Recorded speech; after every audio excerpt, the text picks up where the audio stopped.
మీరెప్పుడైనా ఆలోచించారా? లోకంలో మనతో ఎక్కువగా ముడిపడి ఉండేది ఎవరు అని? కొందరు తల్లిదండ్రులు అని అంటారు, కొందరు మిత్రులు అని అంటారు, కొందరు పత్ని అని అంటారు, ఇంకొందరు వారసులు అంటారు. లేదు, ఈ లోకంలో మనతో ముడిపడింది ఏదైనా ఉంది అంటే అది కేవలం సమయం.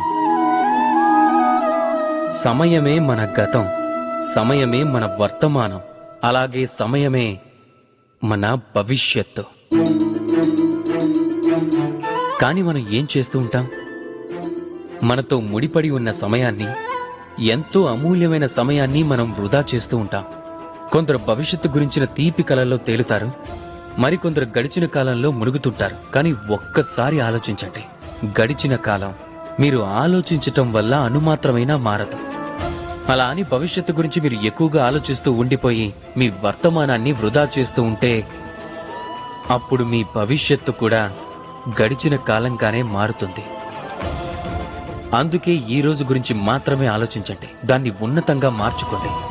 మీ భూతకాలం, మీ భవిష్యత్తు వాటికవే ఉత్తమంగా మారిపోతాయి.